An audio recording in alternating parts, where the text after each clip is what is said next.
All right, you are now tuned into the Rotated Views podcast. I am your host, Jimmylee, Velez. I'm here with Gabe.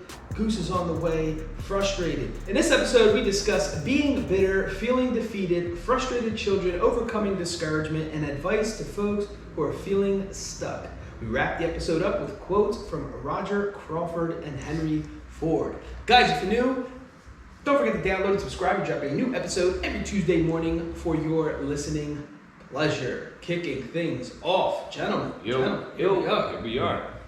All right, so this one's pretty straightforward. Obviously, it's frustrated, and everyone listening to this, everyone on this panel, has all felt this emotion. We'll go to dictionary.com for the definition of frustration. A feeling of dissatisfaction often accompanied by anxiety or depression resulting from unfulfilled needs or unresolved problems. All right, so, we all feel this, and it just depends on, there's different, I guess, like degrees of it. I guess you can say. You can be frustrated at a long red light, or you can feel frustrated at, something to do with, your work life or something like that, or your relationships and things like that, right? Yes. Depends on the severity, depends on the situation, and how we handle it. But we're going to speak very general here and just say feeling frustrated, regardless of what the situation is, I guess, right? Okay, so the first question is frustration relative?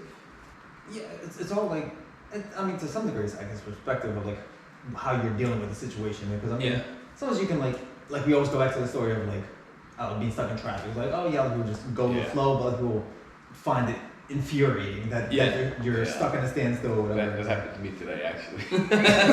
So here's one. So I go on lunch break, right? I got an hour lunch break.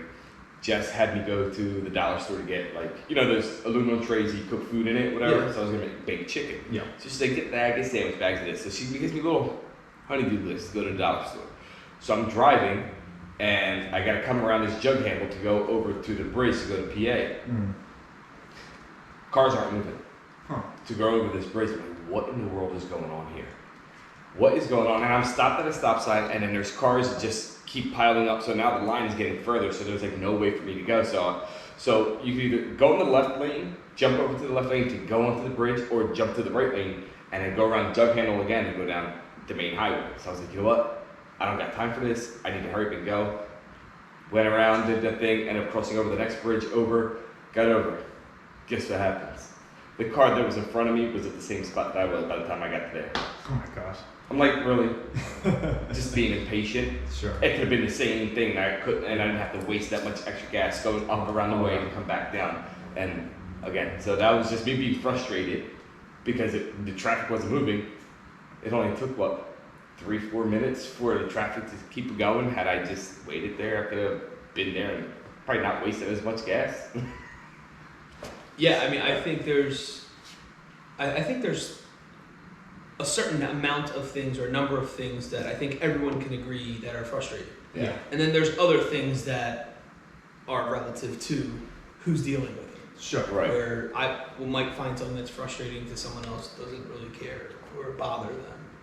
I also feel that it depends on your day, how your day's going, right? And so if you have some level of build up with something else that's going on, you might be in a specific mood, and so the smaller things might trigger that. Maybe on a regular day that wouldn't even frustrate you. Yeah. But because it's today and you've already stubbed your toe, and but so it just depends. It really does depend. Sure. So I think it is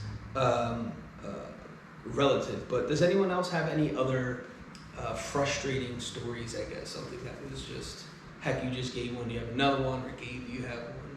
I think what we were talking about earlier was this you go to work and do a certain thing, but it's when you're learning a new system and all stuff, and then it's not planned correctly, I guess. Yeah. And it's the frustrations of it going live, and then just everything goes to heck, and that's the other frustration, out of your control. You can't control everything that's happening. It's just happening. You got to deal with it. It's there's no real solution other than just powering through. Yeah, that's definitely super frustrating. I think one of another one is not getting responses, like people not being responsive Sure. to inquiries or whatever, especially things that have like a deadline. And so you're trying to accomplish something, and there's other key players that are needed to get this specific thing done or accomplished or whatever. And then you get people who are not responsive, or and for whatever reason, they might have a fantastic reason. It's still frustrating, you know what I'm saying? Because if you're trying to get stuff done, and then the time comes, and like, oh, you should let me know it was urgent. You know what I'm saying? It's like, no way you just said that. They try to turn around, blame it on you. You should have said it was urgent, and I'll get back to you. Yeah, I mean, there's a ton of things, right? I mean, I remember being frustrated, just like with myself on like a general thing, like a general overall life, because we were, I don't know, like 20 years old or so, 21 years old when we ran into the personal development industry. So I've had my mindset was already one thing, going into my senior year in college, but you're young, you're energetic, you're ambitious. And I say this all the time, but frustration comes when you set unrealistic expectations and you don't meet those expectations. You then become frustrated because you didn't hit that goal. And when you're young and ambitious, utilize that. It's fantastic. But also know yourself. Understand who you are and what your goal actually is. I'm not saying not to be ambitious. I'm saying is you have to have some realism in there. You have to be realistic about it, because you're going to if you're not, you're going to set yourself up for failure. Right. You will fail, which could be a good thing, right? And it might be a lesson you need to learn anyway. Sure. But I could have avoided some of these things. I guess encountering it one time is good, right? I mean, it's good for, to being a man, right? Like, understand this is, life doesn't just, at the snap of your fingers, things are just going to work out just that easy, right? Exactly. So it's good that I failed and I got frustrated and whatever. So I recalibrated what I was doing. But instead of recognizing that I was overly ambitious, I doubled down. Yeah. So then I doubled down on my goal, and I certainly didn't hit it. Yeah. So then I'm frustrated again. Yeah. And life does that, right? It keeps showing us the same lessons because we didn't learn it from the first time, right? I mean, you graduate the way we go through school. Like, the world has pretty much stopped trying to trick you with 1 + 1 after kindergarten or first grade. You know what I'm saying? It's like, but during kindergarten, first grade, you're like, 1, you get your fingers out, your toes out, 2, yeah. Right? And so that's a problem, but you solved it, right? And at that level, that might have been tricky or hard, or it might have came easy to you, whatever, but it was still a problem you had to solve. That's nowhere near as to, once you become an adult, the levels are obviously way more complicated than that. Yeah. However, you needed that 1 + 1 to learn from, right? And now you go to 2nd and 3rd grade, you get into the times tables, you get into division, and it just keeps increasing, right? I'm not a fan of this, saying, but I like it because I get what they're saying. Anyway, it's like for every level has a new devil. And it just means that people fail to, I think people know this intrinsically. They know that life is about the journey and not the destination. I feel like we all know that. Yes. But for some reason, we can still get stuck in our head. Yes. Man, if I just pay off this debt, my life's going to be fantastic. If I just land that job, if I just get married, if I just have a baby, if I just get rich, if I just. There's always just that one thing that's going to solve everything. And that's not how it works. But and you know that intrinsically. I feel like we as humans know that, but for some reason we have this fantastical idea that that's how that's going to make us better. Yeah. And feel good. Yeah. So, I mean, that's like a childish mentality. So if a little kid's saying that, then that's one thing. Right. But us as adults, and you're constantly regurgitating that same BS, and you're feeding yourself this information. You yourself know that that's not how it works. Sure. So while you're understanding the journey, I think personally, is you're picking up on those lessons, and it's good to learn from them, because then when they do come back, you know how to deal with them. Mm-hmm. You're not going to handle them with the same immaturity you did when you failed the first time, right? When they come back around. Yeah.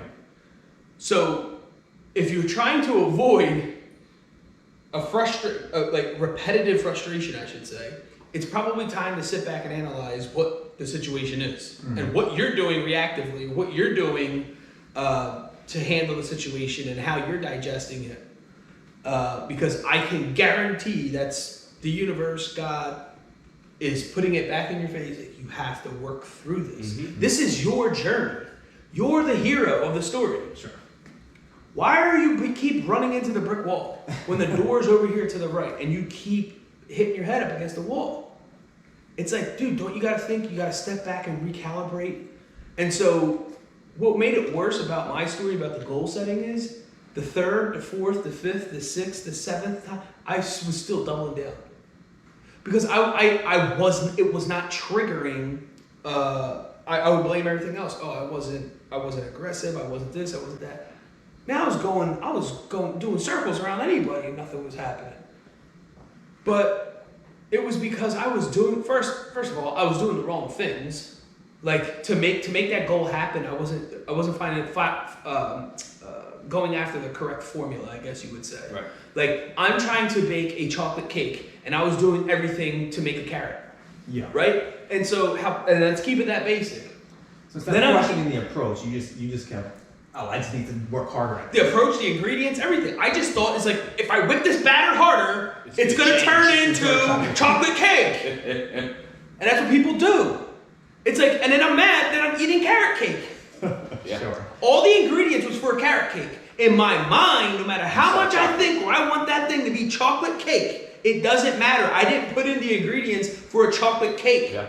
Like, and so what I'm talking about, the hustle, the grind, so I started doubling down on things. I started adding water, but I'm literally like, oh man, I'm putting in the work. I'm whipping it like harder and harder and harder. And it's like, that's not how this works. Sure. You need to apply that energy. You need that to make the chocolate cake. But you got the wrong ingredients. Yeah. And so that's what I'm talking about, like analyzing. So I had to step back and say, why I keep messing this up? And on the same sense with the cake, you can't rush anything good. So like, no matter how bad I wanted it to happen in 20 minutes or 15 minutes, it needed to take 35 minutes to bake that cake. Yeah. So I keep pulling it out at 20 minutes because I'm aggressive with my goal. Sure, yeah. And it's still gooey in the middle, and I'm mad. Yeah. Not only am I mad that it's gooey, but I'm mad that it's not chocolate. That it's carrot. Sure. No, I'm serious. That's the most basic way I can explain it. Rushing the process is never going to end well. Never ends well when you rush the process. Because I've done it one too many times, and it just backfires. And that's like the worst thing to approach it. Like, but I did all this to make it happen, and I'm here, it's still not working. So, again, rushing anything doesn't get you anywhere, or trying to make something happen that isn't going to happen. And you know that's not going to happen. I know dang well there's someone out there to say, that's thinking like, oh, you know, it's you accept the defeat in reality, and now you're just going to stay where you are. No, I'm not saying to accept defeat. I'm saying process reality, and enough to not stay defeated, and make the appropriate adjustments. Yeah, exactly. Change the ingredients. Right. Go back, look at the recipe again. And that's what we're all trying to follow. Like, what's the recipe to success? Go find, I heard this a long time ago, and it's still true to this day. I have work mentors still to this day. Yeah. Like actual work mentors. I just met with one today. About hour meeting, talking, going through things, right? Revisit the recipe. Talk to a baker, right? Someone who did it already. Yeah. Ask questions, inquire, get books, read up on it, watch YouTube videos, watch something, educate yourself that you're trying something new to the next time, to this new your new batter. So now when you're trying to whip this up again, maybe you're adding something, you're swapping something out. So yeah, and then here's the thing. You might end up making the chocolate cake. You know what's so funny? When I talked about the journey and the destination, you could make the chocolate cake like, oh my gosh, I made the chocolate cake, right? I left it for the time that they told me to leave it for, right? I pulled it out and that joint was gross. And now you're mad because all this work and it still didn't end up the way you want it. right. And so even then, even if you did everything right, sometimes it just doesn't work out. Sure. Right? It all depends on how you approach it as well too, because you could be doing it, following the instructions, and doing it angry, frustrated, not showing it the love. Right. And literally, me and him could bake it the same way. I could be angry as all heck. And we did the same thing, same ingredients, we cooked it for the same amount of time, but you didn't put that affection to it, that passion to it. His is gonna come out banging, mine's gonna look like slop. Yeah. Sure. That's what it is. You I've always seen it. have to do that. I've seen it happen with speaking of ingredients, in the Spanish culture we have a like a spiked beverage that we make during the holiday season called coquito. And I've seen people who just followed whatever the heck and just all they want to do is make money. And their coquito was disgusting. Sure. It was probably the worst thing I've ever had in my life. Even the sip wasn't like worth it. Right? And then I'm, just doing that literally just because I just want to make something, whatever. And it came out, luckily for me, it came out great. Right? Nothing to write, home about, but still it was like, damn, that was pretty dang good. It did the job. Yeah, exactly. Right? But yeah, I mean everything, and even when you get to that point, you're gonna start. You can start recognizing certain elements. Yes, I followed the recipe and I did X, Y, and Z. Then you're gonna start. Remember how we were talking about exterior things that could come in and affect it. What if that stove is just old and is not performing the way it should? Yeah, they told you 350, but is it really fit 350 in there? It's saying that it is, but it's so old it could be 325, and that little bit can mess up. And that's what I was saying, where it could still come out kind of like or just anything. You put a little bit too much milk or whatever.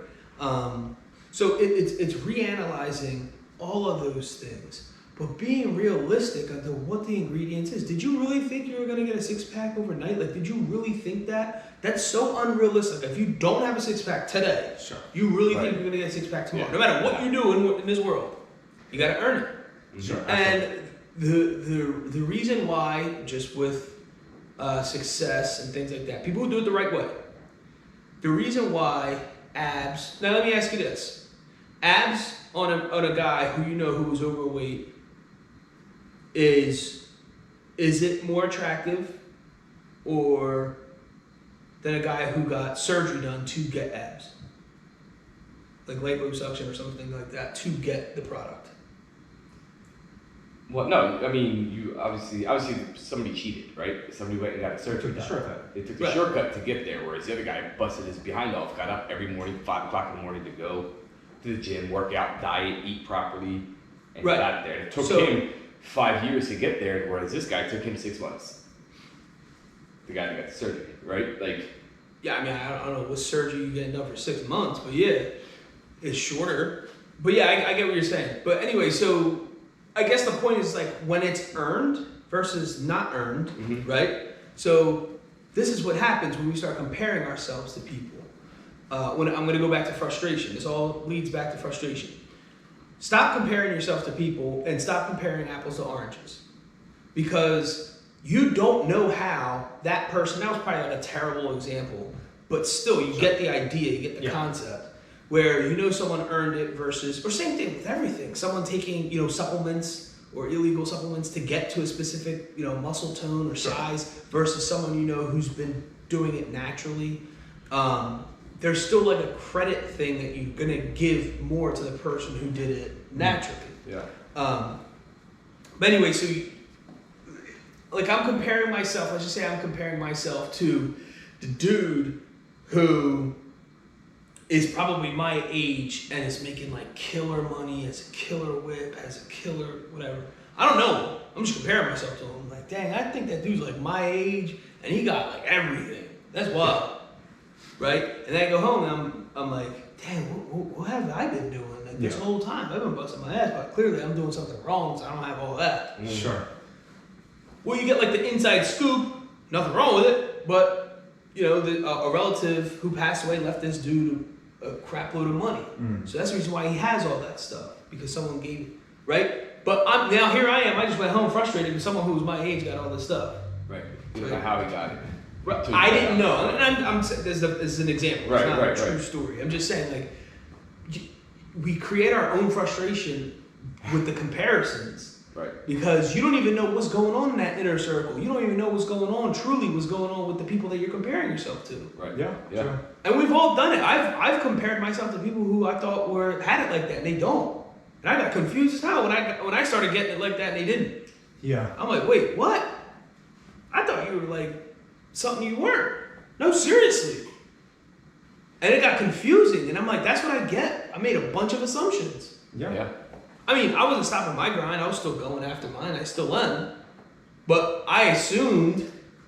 But that kind of goes back to what you kind of were talking about last week, was like, oh yeah, you put out, if you're just trying to put out good vibes, you're not going to always constantly talk about the negative, and if you're going through crap in the back end, it's like, that's not for everybody to know anyway. Right. So it's like, you think they're having it all good and well, but it's like, you don't know what's happening, like you said, you don't know what's happening on the back end. So it's right. Like, absolutely. And one thing I want to like bridge both these episodes with legacy and frustration is something my dad kind of alluded to. He didn't really break it down like that, but it was the knight. And I remember I was at a flea market with him, and he brought a knight.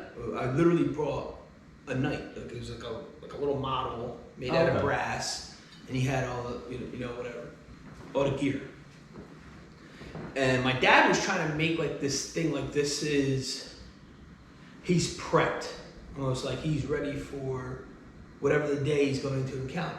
So my question to everyone listening, when you're talking about frustrated, whatever, did you arm yourself? Are you armed for the day? Why do you think the knight or the warrior, or thinking about the movie 300, why did they have a shield and a sword and helmet? Why do they have that? To protect themselves. yes. Are you putting on your shield, your helmet, your sword, whatever? And obviously this is metaphorically, but still, there's a reason why. Because they know negative stuff's gonna hit them.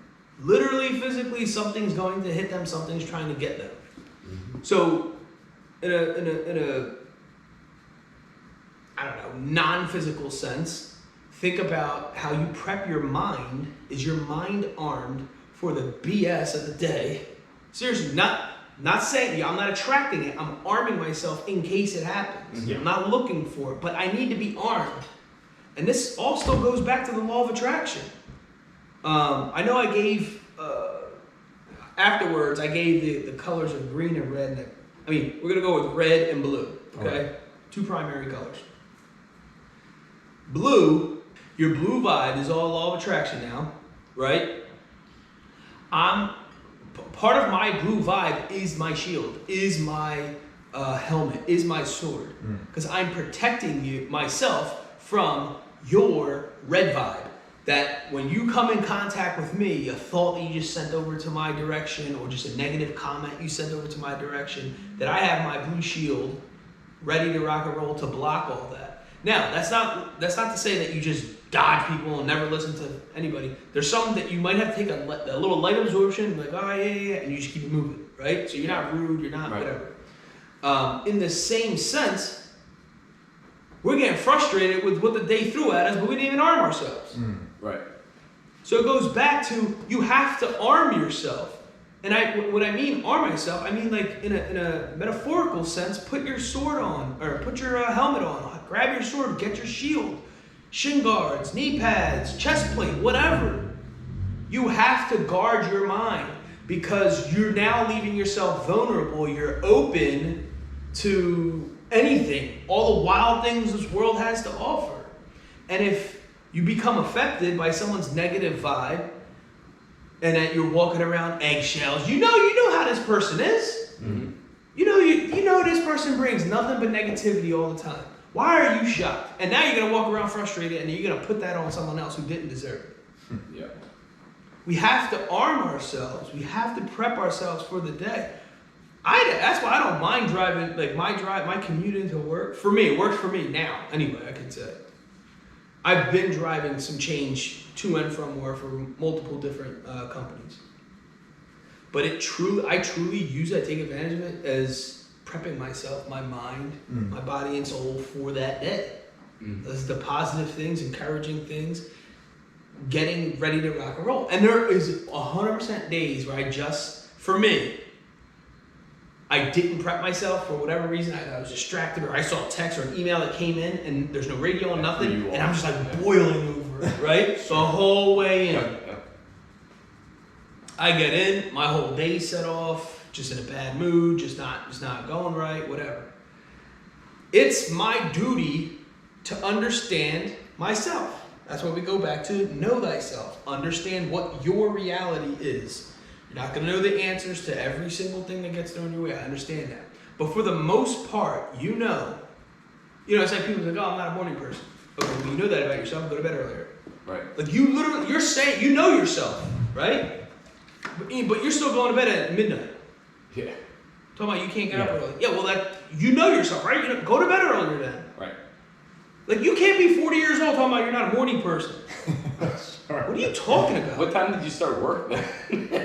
I'm not a morning person. Well, whatever. Like, that's just an example. Yeah. But you know what I'm saying? Right. It's Yeah, like, exactly. And that could go so many different ways. Right. You've been around long enough to compensate for Yes. for quote unquote not being able to get up early in the morning. Yeah, and maybe you did. And maybe you work third shift. And then you figured it out. Okay, awesome. Cool. Right? Exactly. But if you still didn't figure it out, Sure. Or you choose not or to. you choose not to, and you keep ignoring it, and you just keep putting that on other people like it's their fault. As a 40-year-old person, I mean, that's on you. So a little bit about, not the escape, but I like to say kind of, you will encounter some problems that frustrate you, that you do not immediately have the correct answer to deal with. Mm-hmm. So if that's the case, my recommendation or what I do is to get my mind off it. Right. One of the best things I like to do is through some form of entertainment. I like to laugh, so I like to watch things of comedy. Not kings of comedy, things of comedy. Although I don't mind kings of comedy, it's just not what I said. But what is that thing that you can do that's natural? I'm not talking about, paraphernalia, drugs. I'm not talking about any of this stuff. Sure. I'm talking about natural source of happiness or just kind of like get away. And I just like to laugh. So I try to find something comedy or some level of entertainment that's, not going to take too much of my time. It's an hour or two. And then while I'm doing that, maybe free myself from that frustration, disconnect from that conversation. The other thing is have a conversation with somebody. Somebody just saying what your issue is. Sometimes you can just solve yourself. You yourself will come up with the answer. Yeah. You As talk you're yourself speaking into about it. it, right? Yeah. The other thing is art.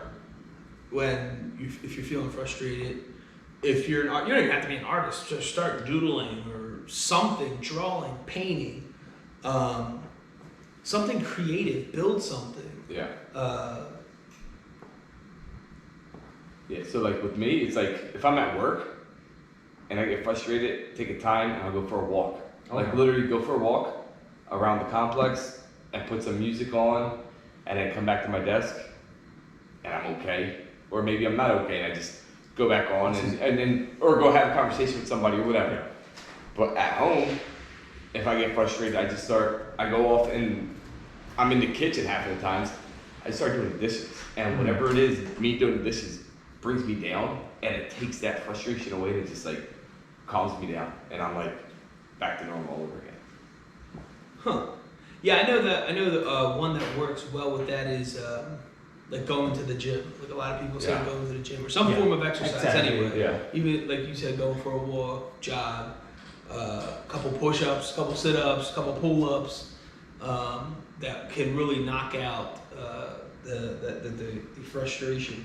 Another one is journaling or writing it down, and almost maybe even brainstorming. Like brainstorm where you are in your thought process and specifically what has you stuck, right? Yeah. And sometimes just looking at it on a piece of paper, the answer might reveal itself. And that's the written version of kind of like talking it out. Yes. Yeah. That's just you're just putting it on paper, you're working it out mentally, just getting it out somehow. Yeah, absolutely. All right, so just switching gears a little bit about feeling frustrated in front of your kids, and obviously the scenario, there are going to be a million scenarios to this, but basically how you conduct yourself in front of those that you love while dealing with a frustrating situation. Yeah, it's tough because the kids, they see you frustrated, and then that's when they want to be in your face even more. It's true. That's when they want to be in your face even more. It's like, yo, can you get lost for a second? Yeah. Not literally, but I'm just saying, like, can you go step, like, I'll go outside to get fresh air, and then they want to follow me. Sure. I'm like, can you please step inside, just, give me 5 minutes. Yeah, exactly. And then they're just, like, standing by the door, now they're like this, on the glass window, like this. Staring at you. I'm like, can I get a minute? Yeah, like, seriously, step away. Or let me mommy talk for a second. Just like, go. It's frustrating that they want to be, and it'll be like, again, scenario this is like, me and Jess me and my wife were talking, and the kids haven't spoken to us all day, and now all of a sudden they want to talk to us, but me and Jess are talking about, like, the situation that we're trying to figure out. Yeah, Kate does that. And then they want to come in and interchime, and, oh, well, what are you talking about? Let me and mommy talk. And then that's where we'll, like, step away and try not to get frustrated with them, because it's frustrating when they come at you and they're not saying nothing to you. Sometimes though, in like the kid's defense, they themselves don't know how to deal with it.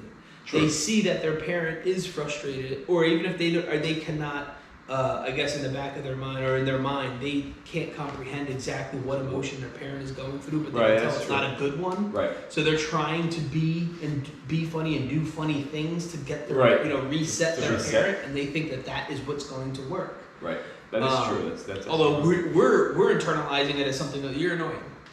Right. To them, they probably do think they're helping. 1, 2, they don't even fully understand. Right. Yeah. They don't know. They don't know any better. And then you get the third option where they probably do just want to be annoying, and they probably do just want to just be in your face and whatever. Yeah. What. But I do think there is something to like reverting that attention to something else, and they just probably want to make you laugh or whatever. Cade does it all the time. He's with my wife all day. I asked him how his day was. I could like give him his shot, give him his opportunity to talk, right? And then he does some goofy thing, he wants to do whatever, he don't want to say much. He just says basic, like, little things. I play with toys. Like, he'll say something like that. So, anyway, so then I move on to my wife. I'm like, hey, how was your day? And Dad, and then we play with the baseball, and then the Phillies, and then I hear him. I'm like, give me 1 second, buddy. Hold on, you didn't say excuse me. And then he just, whatever. But that could be him just, playing games or whatever. But they know what they're doing. For the most part, but they probably don't fully comprehend what you are going through. So they're just internalizing it differently, and this is how they're acting. But yeah, to the original point, it's hard because they're watching, but sometimes you get caught up in a moment that you forget they're watching. Mm-hmm. And that's where you get in trouble with yourself, you know what I mean? Yeah. Where they see the frustration, and, it's okay to act a specific way, and now you're teaching them behavior patterns that they then will make their own, and, and then that's when you see kids like, well, this little kid doing some grown people thing. Who do you learn that from? And someone's like, oh, I didn't do it in front of me, I don't talk like that. But the thing is, a lot of times it's an interpretation of what you did. Right. It's not even necessarily a direct thing of what you did. Sometimes it is. But I think more than not, it's an interpretation of, like, I saw a little video of a little baby, like she was 1 year old, it looked like. And anything that looked like a hand sanitizer station, she walked up to. And it was like, I don't know, like a box on the wall or something like that, and she'd go like this, like pump her hand next to it and rub her hands together and walk away. Nothing's coming out of it, but she's seen that from someone, right? Yeah, sure. So everything was like a hand sanitizer station. So that's like a direct observation of it, right?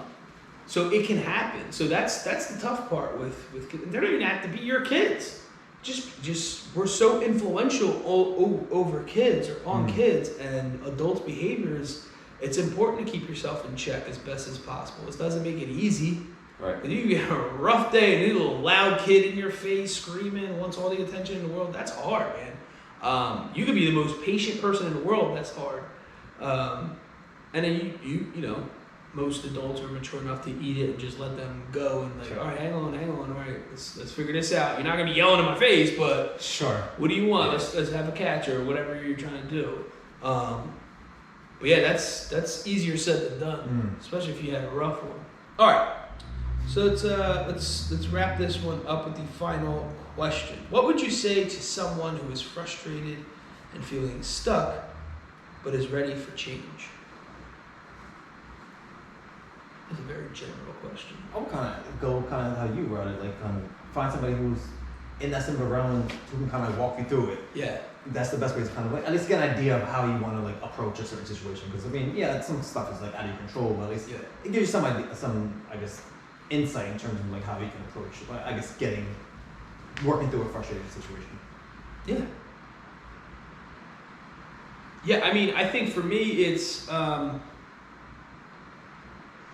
it's knowing, from this point, I know I'm not going to quit. Yeah. Yeah. So let the frustration, so I'm only going to give frustration a limited amount of time. And then after that, stand up, fight, move on, and handle it. The thing is when people hang on to frustration as a crutch or just a thing as to why things aren't getting done. More scapegoat than anything. Right. Yeah. So it's like, feel the feeling. You can be frustrated. It's all good. Don't stay there, I guess is what I'm trying to say. Yeah. Feel the feeling. You got to feel it, right? All right, we went through it. But move on. Don't stay there and that day in, day out, you're just frustrated. You're going to walk around frustrated because that's not going to help. So I know I'm not going to quit. So, all right, I felt it. I don't like this feeling. I'm going to change it. I'm going to try my best to fix it. Yeah. And I know like super generalizations here, but I'm trying to make a very basic point. So stand up and fight, especially if you don't want to stay there in that misery. That's pretty much what I was going to say. Is like basically, if you feel defeated, just remember you're never supposed to be defeated. You're always supposed to overcome whatever it is that you're supposed to do. Never stay defeated. You're always supposed to get on top of that, and just move on with it. You can't stay behind and let the defeat get you and bring you down, because it's not what life is about. Life is, you're supposed to be moving on from it and taking it harder. Well said. All right, we like to wrap things up with quotes, and the first one is by Roger Crawford. Being challenged in life is inevitable. Being defeated is optional. And the second one by Henry Ford. Obstacles are those frightful things you see when you take your eyes off your goal. I love that. Frustrated. In this episode, we discuss being bitter, feeling defeated, frustrated children, overcoming discouragement, and advice for folks who are feeling stuck. We wrap the episode up with quotes from Roger Crawford and Henry Ford. Awesome. Guys, thanks again for joining us. The Rotated Views podcast was produced for self-development purposes. Huge shout out to our sponsors. This episode is brought to you by the Blessed Lifestyle brand. That is BL3SSED.com. Also sponsored by The Motivation Files Unleashed.